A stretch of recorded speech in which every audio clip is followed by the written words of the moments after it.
बंगला number 17 भूतिया घर। ये कहानी 3 दोस्तों की है जिनका नाम विक्रम, सुनील और जॉन होता है, जो मुंबई शहर में नौकरी करने के लिए आते हैं।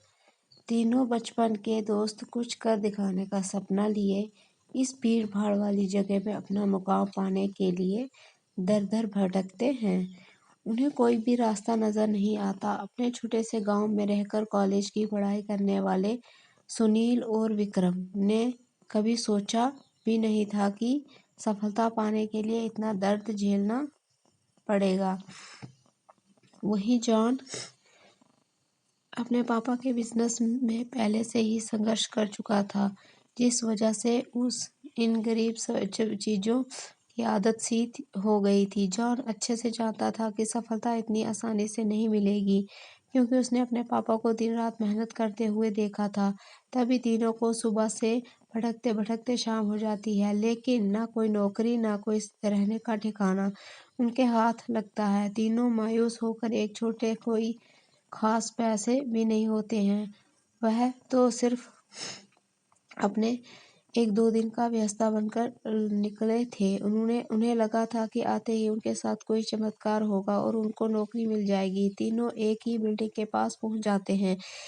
कुछ देर बाद सभी बिल्डिंग के गेट के पास बैठ जाते हैं। 1-2 घंटे बैठे हुए गुजर जाते हैं, तब भी बिल्डिंग के चौकीदार की नजर उन पर पड़ती है और वह जोर की आवाज में उन्हें डांटते हुए कहते हैं, कौन हो तुम लोग, यहाँ क्यों बैठे हो? तीनों अजनबी, शहर के किसी को पहचानते नहीं और ना ही उनका कोई ठिकाना। तीनों अपनी जगह पर जल्दी खड़े हो जाते हैं और अपनी बात चौकीदार को बताते हैं। चौकीदार की तीनों की हालात देखकर उन पर तरस आता है। उसे एहसास होता है कि कुछ सालों पहले ऐसे ही वह काम मांगने आया था, तब किसी ने उसे सहारा दिया था और आज हम कम से कम वह इतने बड़े शहर में छोटे से काम के साथ जीवन यापना कर पा रहा है। जान उन्हीं तीनों के थोड़ा समझदार होता है। वह चौकीदार से कहीं रहने के जुगाड़ की बात करता है, क्योंकि उसे पता था कि अभी उनकी हालात किराया देने की नहीं है, तो उन्हें कोई किराया पे कमरा क्यों देगा। तभी चौकीदार अपने एक दोस्त से फोन पर बात करता है, जो वहीं से कुछ ही दूर बंगला नंबर 17 दोस्त की सारी बात बताता है। तभी उसका दोस्त कहता है, मेरे साहब तो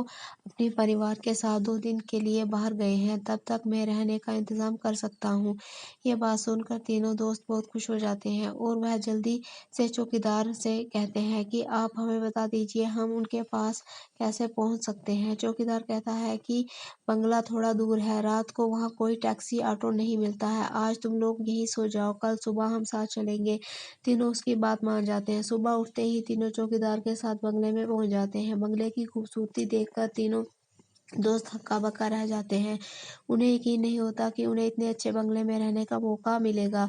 बंगले का नौकर 3 दोस्तों को गेट रूम में ले जाता है। तीनों दोस्त रूम में पहुंचकर राहत की सांस लेते हैं। जल्दी से तीनों नहाकर तैयार हो जाते हैं और काम की तलाश में निकल जाते हैं। अब रहने का तो ठिकाना लग चुका था, तलाश थी केवल अच्छे काम की, जिसे जिससे उनका गुजारा चल सके। लेकिन आज भी उनके साथ वही वो होता है। सुबह से शाम हो जाती है, लेकिन तीनों हताश होकर वापस आना स्थान पर आ जाते हैं। नौकरी तीनों के लिए खाने का इंतजार करके रखता है, जिससे उन्हें बहुत ही राहत मिलती है। आज तीनों दोस्तों के लिए बंगले की पहली रात होती है। रात को 12 बजते ही अचानक विक्रम की नींद खुल जाती है और वह अपने आप को बंगले के खाने में पाता है, जहाँ पुराना सामान इकट्ठा करके रखा हुआ था। उसे समझ में नहीं आता कि वह यहाँ कैसे पहुंचा। तभी वह घबराहट में अपने दोस्त को आवाज लगाता है, लेकिन किसी को कुछ सुनाई नहीं देता है। तभी उनके कानों में सब कुछ सुनाई देना बंद हो जाता है और सिर्फ एक औरत के रोने की आवाज आती है। विक्रम चिल्लाकर पूछता है, कहाँ हो तुम, क्या कर रही हो? अगले ही पल विक्रम अपने बिस्तर में होता है। वह डर के कारण पसीने से लथपथ हो जाता है। वह अपने दोस्तों को जगाता है। सुनील और जॉन दोनों उसकी बात का मजाक उड़ाते हैं और कहते हैं, तुमने कोई सपना देखा होगा, इस बंगले में तो हमारे अलावा कोई भी नहीं है। और विक्रम भी अपने दोस्तों की बातों का यकीन करके इस घटना को बुरा सपना समझकर नजरअंदाज करके सो जाता है। सुबह उठते ही तीनों दोस्त फिर से तैयार होकर काम ढूंढने निकल पड़ते हैं, लेकिन जैसे ही वह बंगले के गेट से बाहर निकलते हैं, अचानक कोई औरत आकर विक्रम को चिट्ठी देती है, जिसमें लिखा होता है कि तुम इस पते पर जाओ तो काम मिल जाएगा। और औरत अचानक भागते हुए उनकी नजरों से ओझल हो जाती है। तीनों दोस्तों की सोच में पड़ जाते हैं कि हमें काम की जरूरत है और इस औरत को कैसे पता। लेकिन तीनों को काम की बहुत ज़रूरत होती है। उन्हें लगता है कि भगवान ने उनकी मदद करने के लिए किसी को भेजा होगा और तीनों उसी दिशा में आगे निकल जाते हैं जहाँ का पता उस कागज़ में लिखा होता है। जहाँ पहुँचते ही उन्हें एक बहुत ही बड़ी बिल्डिंग दिखाई देती है। दरअसल ये बहुत बड़ी कंपनी होती है और तीनों कंपनी के गेट पर पहुँचते हैं और वहाँ के सिक्योरिटी गार्ड को चिट्ठी दिखाते हैं। सिक्योरिटी गार्ड चिट्ठी नियुक्त विभाग के पास भेज देता है और जैसे ही प्रबंधक को वह चिट्ठी मिलती है तो उसमें उसके मालिक का हस्ताक्षर होते हैं। वह उन तीनों से पूछते हैं, आप हमारे मालिक को कैसे जानते हैं? तभी विक्रम जवाब देते हुए कहता है, मैं तुम्हारे बॉस का दोस्त हूँ। अब प्रबंधक के पास उनको काम न देने के अलावा कोई विकल्प नहीं था।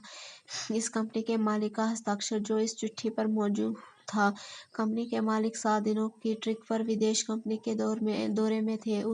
उसी बीच उनसे कोई संपर्क नहीं था, इसलिए प्रतिबंध ने उन तीनों को काम पर रख लिया और अपने साथ उन्हें काम की जगह दिखाने के लिए ले गया। लेकिन विक्रम अचानक से दूसरे रास्ते की तरफ मुड़ जाता है और वह सीधे बॉस के चेयर के सामने पहुंचता है और दरवाजे के ताले को पासवर्ड से खोल देता है। कंपनी का प्रबंध ये देखकर आश्चर्यचकित रह जाता है। उसे यकीन नहीं होता कि जो पासवर्ड केवल कंपनी के मालिक को पता है, वह इसे कैसे पता। प्रबंधक उसे कोई खास आदमी समझने लगता है। उसे पूरा यकीन होता है कि हो ना हो ये व्यक्ति बॉस का ही भेजा है। हाँ, और वहाँ उसे बिना रुके अंदर जाने की इजाजत दे देता है। जॉन और सुनील यहाँ सब देखकर समझ नहीं पाते कि विक्रम को ये सब कैसे पता। अब अचानक विक्रम सबको बॉस के चेयर पे से बाहर जाने को कहता है और चैम्बर का दरवाजा बंद कर देता है। कुछ ही घंटों के बाद प्रबंधक को बॉस का फोन आता है और बॉस प्रतिबंधक से पूछता है, मेरे कंप्यूटर को किसी ने इस्तेमाल किया था? तभी प्रतिबंधक सारी बात बता देता है।